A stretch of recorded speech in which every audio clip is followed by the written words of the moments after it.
Salmo 111, Tehillim Kuf Yud Aleph, fue compuesto con Ruach HaKodesh, con inspiración divina, y podemos encontrar en cada uno de sus versículos que contiene una parte que comienza con una letra del Aleph Beis. Es decir, a lo largo de todo el Salmo se recorre todo el abecedario hebreo, de Aleph, Beis, Gimel, etc., cada parte en un versículo determinado.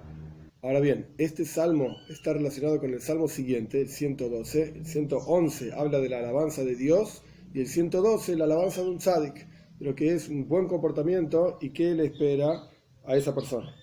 Vamos a comenzar. Aleluya.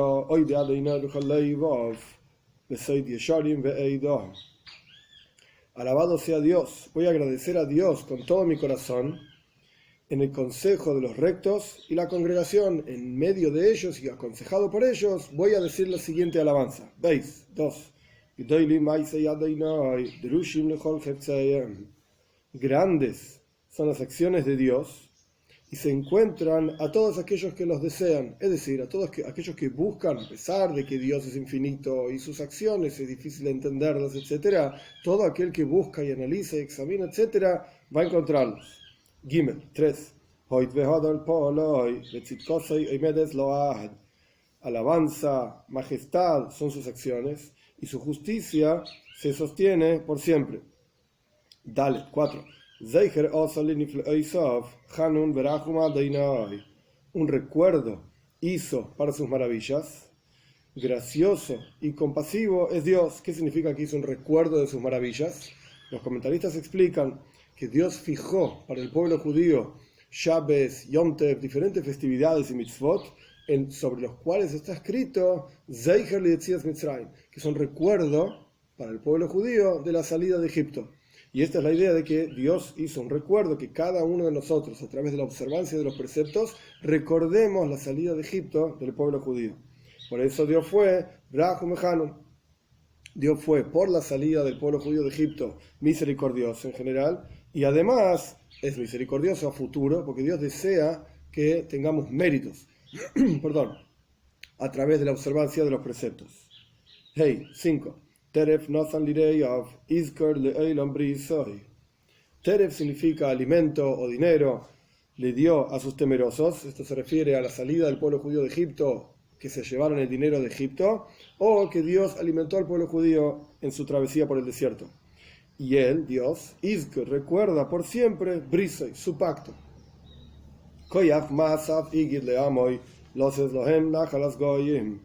La fuerza de sus acciones contó a su pueblo para darle a ellos la herencia de las naciones, que se refiere a los 7 pueblos que vivían en la tierra de Canaán, para transformar, como vamos a estudiar un ratito, la tierra de Canaán en la tierra de Israel.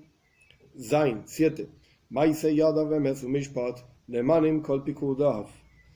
Las acciones de sus manos, es decir, de haber echado, como continuación del versículo anterior, haber echado a los 7 pueblos de la tierra de Canaán, esas acciones son emes u mishpat, son verdad y justicia. Neemanim kol pikudav, son fieles o verdaderos todos sus preceptos. Ges 8. En continuación a la frase que se dijo sobre los preceptos, que son verdaderos, ¿cuál es la explicación de que son verdaderos? ¿Qué significa? Ges 8. Se sostienen por siempre, para siempre. Lo'ad es por siempre, le'olam es para siempre. ¿Por qué se sostienen para siempre sus preceptos y nunca van a cambiar? Nunca se anulan los preceptos. ¿Por qué? Porque fueron hechos por Dios, por supuesto, con verdad y rectitud. Tes 9.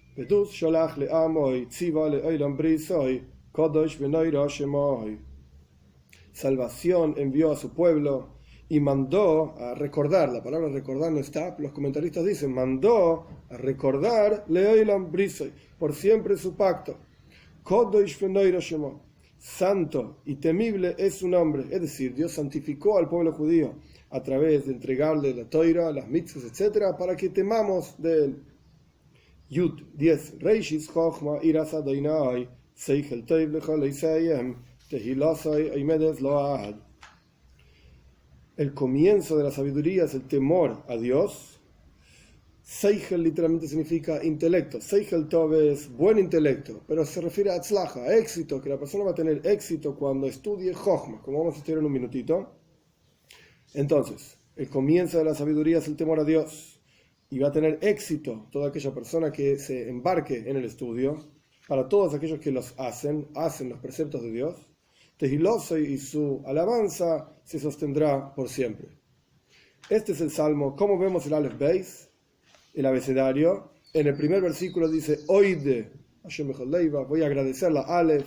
Después Besoid Yeshar en la Beis. Gedoilim en el segundo versículo, la Gimel. Drushim en el medio, la Dalet. Hoid vehodar la Hei. Vetzit Kosei Medloat en el versículo 3. En el versículo 4, Zeicher la Zain.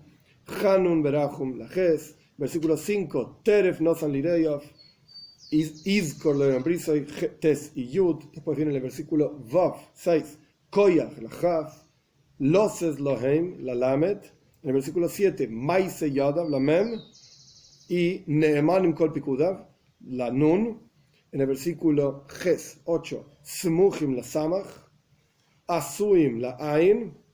En el versículo 9, Pedus la Pei. Siva la Tzadik. Y Kodosh la Kuf. En este versículo hay 3 letras, porque por alguna razón debía ser un salmo corto, y en los últimos 2 puso más de 2 letras. En el versículo Yud, en el versículo 10, Reishis Chochma, Seichel Toif, Teilose y Medeslavat. Los últimos 2 versículos contienen 3 letras cada uno.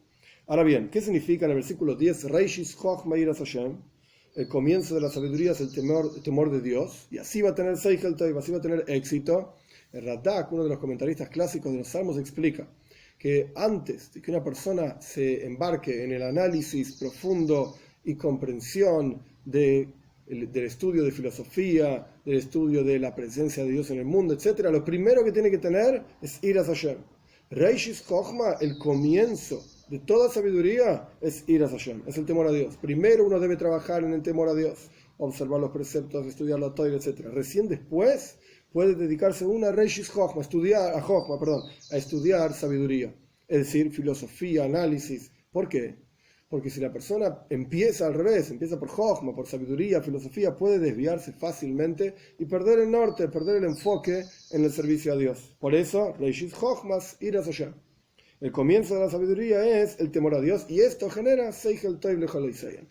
Van a tener la atzlaja, el éxito y el enfoque adecuado para todos aquellos que estudien la sabiduría, etc. Esto es por un lado. Por el otro lado, en el versículo 6 de este salmo aparece una idea que está citada por Rashi, en su comentario a la Toira, al comienzo, en el primer versículo. El versículo dice: la fuerza de sus acciones le dijo a su pueblo, para entregarle a ellos, al pueblo judío, la herencia de las naciones, que son las 7 naciones de Canaán. Rashi trae al comienzo de su comentario en la Toira la siguiente pregunta, con la siguiente respuesta. La pregunta es: la Toira viene de la palabra Toira es de la palabra Hoirá, enseñanza. La Toira es un libro de enseñanza, es un libro de leyes. Siendo así, ¿por qué empieza la Toira con el relato de la creación? Aparentemente la Toira debería empezar en Parshas Boy, la segunda parsha del segundo libro, donde empieza donde dice la Toira, este será el primer mes para ustedes, etc., una serie de leyes. La Toira es un libro de leyes. ¿Por qué me trae el relato de la creación, que no tiene ninguna ley, por así decir? Responde Rashi, justamente con este versículo. Rashi dice, la Toira trae el relato de la creación para enseñarnos que el mundo entero le pertenece a Dios. Él lo creó. Él tomó la tierra de Canaán y se la dio a los pueblos de Canaán. Él le quitó la tierra a estos pueblos y se la entregó al pueblo judío, de manera tal que no vengan a decir los pueblos, las naciones del mundo: Listim atem, ustedes, el pueblo judío, son ladrones, que se quedaron con la tierra de Canaán. Son ladrones. Entonces dice el versículo de nuestro salmo: Dios enseñó que Él es el que creó el mundo, toda la historia del Breishit, del comienzo de la creación, etc., para darle al pueblo judío la tierra de las naciones. Ahora bien, está muy bien decir que el mundo le pertenece a Dios y que los pueblos del mundo van a decir que el pueblo judío son ladrones, pero hay algo que nos cierra. En el comentario de Rashi, todo el mundo sabe, tanto bajo las leyes del pueblo judío, las leyes de Bnei Noach, que cuando una nación conquista, a través de guerra, etc., una tierra, esa tierra le pertenece a ellos. Es una forma de adquirir una cosa, la conquistaron. Ahora bien, entonces, ¿por qué los pueblos del mundo van a decir que el pueblo judío son ladrones? Conquistaron cuando el pueblo judío entró con Yoshua bin Nun, conquistan la tierra de Israel a través de guerras, etc. Esa tierra le pertenece a ellos. ¿Por qué dirían que el pueblo judío son ladrones? ¿En base a qué? Entonces no sería necesario saber que la tierra le pertenece a Dios y Él la entregó acá, se la sacó a estos, se la entregó al pueblo judío. No tiene ningún sentido, el pueblo judío la conquistó. ¿Por qué dirían las naciones del mundo que el pueblo judío son ladrones? Y la idea es que la conquista del pueblo judío de la tierra de Israel no fue una conquista común y corriente. No es que estaban en ese lugar, los echaron de ahí, los babilonios, después los romanos, y bueno, anda a conquistar otro lugar, anda a vivir en otro lado. No es solamente esto. En el momento en que el pueblo judío entra en Eretz Canaán, en la tierra de Canaán, transforman ese lugar en Eretz Israel, en la tierra de Israel. Y la tierra de Israel no significa solamente un lugar con un nombre, sino que significa que hay un vínculo intrínseco, esencial, entre el pueblo judío y la tierra de Israel. Independientemente de si el pueblo judío vive en ese lugar o no, si los echaron de ese lugar los babilonios, los romanos, etc., el pueblo judío está ligado y conectado a esa tierra. Como traen diferentes farim, el Kuzari trae interesante, que es como la tierra que permite crecer diferentes plantas. Hay lugares y climas especiales y tierra especial para tal planta, por ejemplo un viñedo. Crece en diferentes lugares del mundo, no crece en cualquier lado. De la misma manera, Eretz Israel, la tierra de Israel, está intrínsecamente ligada al pueblo judío. El pueblo judío crece, espiritualmente hablando, en la tierra de Israel y no en otro lugar. Por lo menos no de la misma manera como crece en la tierra de Israel. Y esto es lo que están diciendo los pueblos. Listimaten, los pueblos, las naciones del mundo, dicen ustedes son ladrones, no porque no crean que Dios creó el mundo. Todos creemos que Dios creó el mundo. Y Él es el dueño de todo y le quitó esta tierra a estos pueblos, se la dio a otro. Eso no es un problema. El pueblo judío conquistó la tierra de Israel y ahí, entre comillas, robó parte del mundo del resto de las naciones, porque en el momento que el pueblo judío entra en la tierra de Israel, la conquista y la hace parte de su propia vida, ningún otro pueblo puede vivir ahí, ningún otro pueblo puede reclamar y decir, esa tierra es mía. Dios le dijo a su pueblo que Él es el dueño de todo, Breishis, Él creó todo el universo, y Él entregó esta tierra y vinculó esta tierra con el pueblo judío.